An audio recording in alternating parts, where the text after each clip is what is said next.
Hey everyone, Sumo Spiffy here. Welcome to the Banzuke breakdown for Nagoya 2023.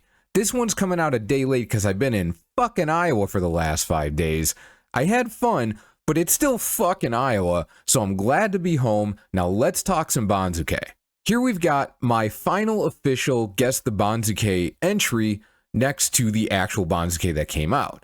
Now if you've watched these videos before, you'll know that the ones in white on the right are the ones I got correct, and the colors are various degrees of me being off.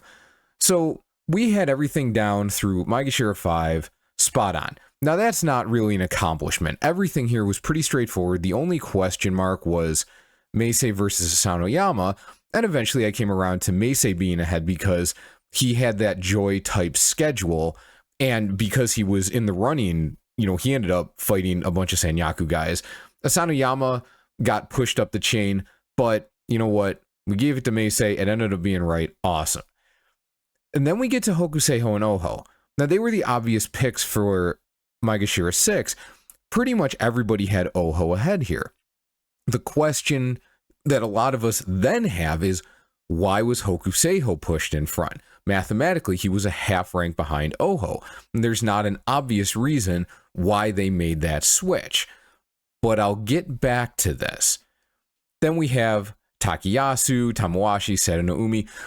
So remember, Tamawashi, Sadanoumi, and Takanosho were all 7 and 8, and they were all just bing, bing, bing, all in a row.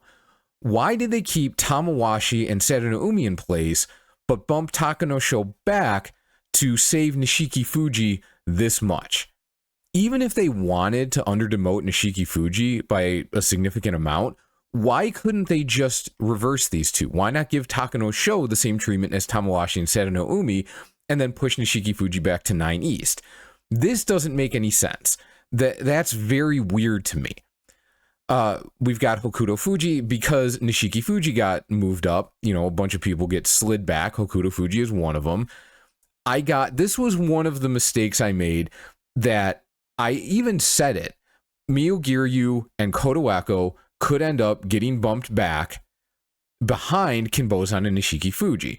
So they did get bumped back behind Kinbozan. Again, Nishiki Fuji, who knows what's going on there.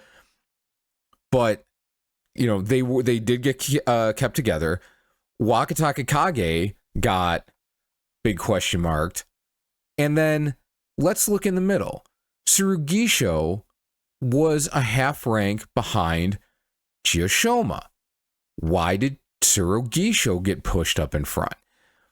And this one is where I started looking at stuff. I realize there's more to talk about, but this one is where I started looking at stuff, and this is where I think we have the most interesting aspects of the Banzuke to talk about.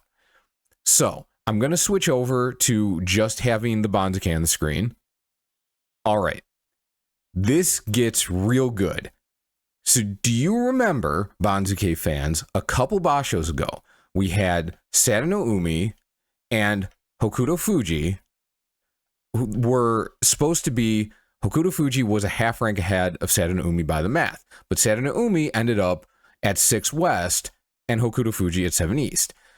We looked at that at the time and said, oh, well, Hokuto Fuji, he fought some Sanyaku guys, but Sadanoumi was actually in the Joy. They must be going back to having some kind of Joy preference. That's what it looked like. That made sense. It's a thing that they've done in the past. Cool, we move on. Now, let's look at what happened this time.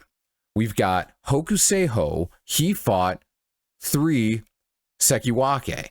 Oho, 0 Sanyaku. Because he started out 1 and 3, he was never in the race. Hokuseiho was in the race. He got pushed up the chain. Tsurugisho, through some miracle of the Shinto spirits, ended up 9 and 3, and then ended up fighting 2 Sekiwake.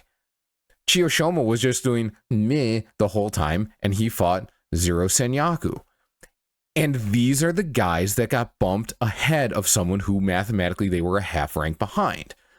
Furthermore, Nishiki Fuji did a full Sanyaku run. For him, it's 7 because he's stablemates with Teruno Fuji, so they can't fight outside of a playoff. Like, that's ever going to happen. Kinbozan, in the Joy, like, he wasn't until Takayasu got hurt, and then he absolutely was. but he only fought 4 Sanyaku because he was sucking every ass, and so his strength of schedule got pushed down. So in every case, they put the guy with the harder schedule ahead of someone very close but not tied, somebody who they were slightly behind. They gave them preference. They are appearing to take strength of schedule, by which I mean Sanyaku specifically, into account. That's, as far as I'm aware, pretty new. I don't know of any time that they've done this before. Now, I've done a lot of Banzuke lookups, a lot of Banzuke research, and this is something that's difficult to look up. The query systems on SumoDB, as good as they are, this is not something that's easy to find. You have to actually look for these patterns, and that's very, very difficult.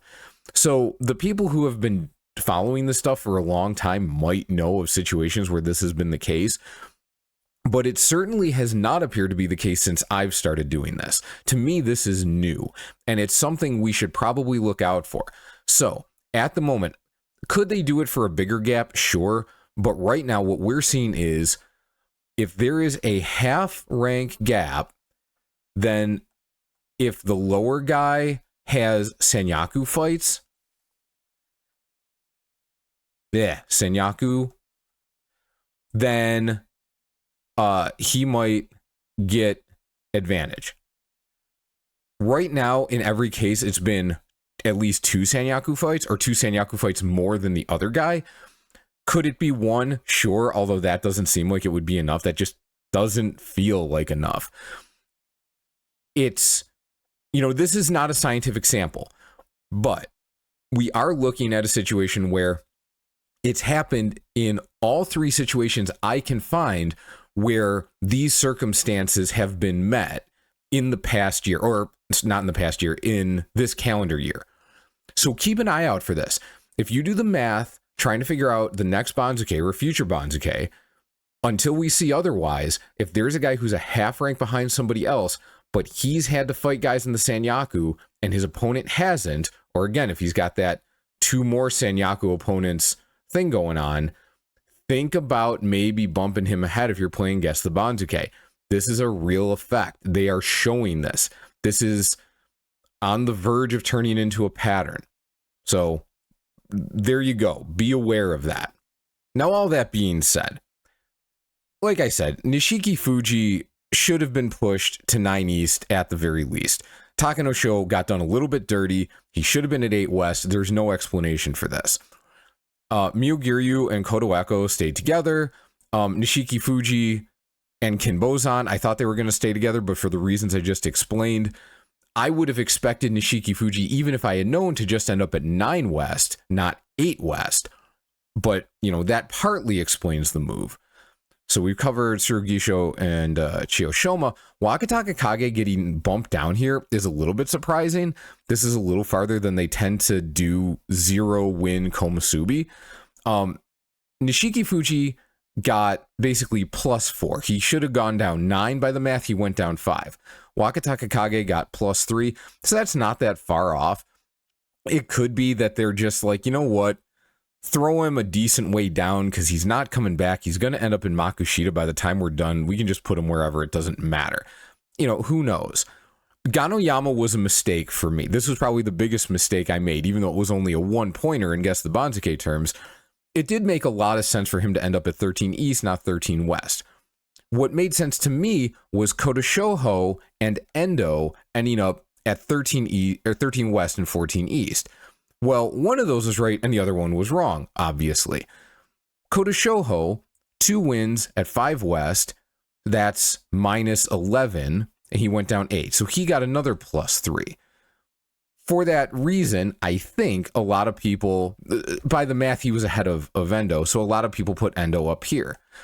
The fact Endo ended up at 16 East means he only got 1.5 ranks of under demotion, which for a guy with no wins is really kind of brutal treatment.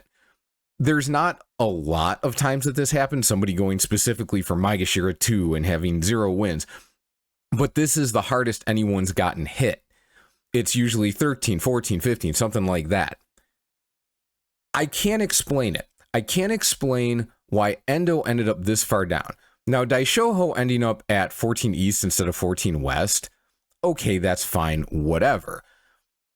This is the real question mark for Endo. Why did Endo end up getting pushed back and Shonen no Umi got pushed up? Or if you want to broaden the question, why is it that one of the Kyujo guys got pushed back and the Juryo guy got moved up? Because even Tetsuba, who won Guess the Banzuke, had Kota Shoho and Endo in those positions, but flipped. He had Endo higher up because that's just the thing that made the most sense. Endo, by everything we've seen in the past, should have ended up in front of Kota Shoho. For him to end up not just behind, but this far behind is kind of crazy. So Shonen no Umi at 14 West is a little surprising. It's actually a lot surprising, but there are different reasons for it. So Gonoyama, as I mentioned in the in my other video, the Guess the Banzuke video, I didn't think Gonoyama was going to go above 13 because to do that, Chiyoshima would have to get pushed back, Tsurugishi would have to get pushed back.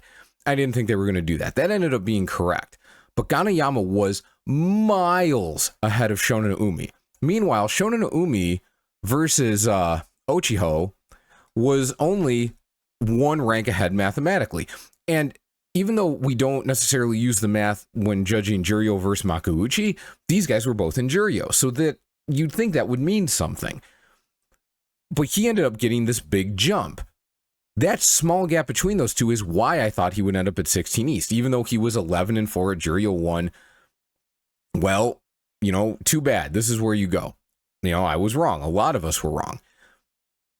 That was also the reason, the whole idea that these Juryo guys needed to get some kind of quote-unquote appropriate promotion. That, I mean, that's the only explanation why Bushozan ended up ahead of Uchiho. Yes, that's what I'm calling him. That's who he is in my brain right now. I have it correctly written down, but I haven't changed his name completely in my head. Bushozan got up to 16 West. That's a 3.5 rank increase. 2.5 ranks, which is what would have got him to 17 West, is not weird. It's not out of the ordinary. And he was definitely behind Uchiho. So why did he get pushed ahead? They just decided that, you know what, Juryo 8 guy, you haven't proven enough, or it doesn't matter that you know, by the way we usually figure these things out, did so much better than Bushozan. We're just going to push you, you know, if Atami Fuji is going to get stuck at Juryo 1 East, we're just going to stick you at Maegashira 17 West. Never mind that you had an extra win, and so should have got pushed up further. This is what we're doing. I don't know. I don't have an explanation for it. Tetsuba, to his credit, called this. This is a big reason why he ended up winning Guess the Banzuke, because he called Bushozan getting pushed up and Uchiho getting pushed back. Not many people did that. So, you know, congratulations, dude. I don't know how the hell you figured that out, but props. So yeah, that's the Banzuke breakdown. Everything went pretty much according to plan, except for these really specific things. But remember, Sanyaku opponents means small bump. Potentially. It's not a guarantee, and it so far has only gotten guys ahead of somebody who's exactly 1/2 rank ahead of them. But this is something to pay attention to, because this is new. This is not a thing that tends to happen. So, hey, if you play Guess the Banzuke and you're hearing this, take advantage of it next time. Unless, of course, they decide to switch it and then we all get screwed over, and in which case, I'm sorry. So that's it for our Banzuke breakdown for Nagoya 2023. My voice is going because Iowa is a fucking disease vector. I'm going to get out of here. The Basho's in a couple weeks. More videos to come. I will see you soon.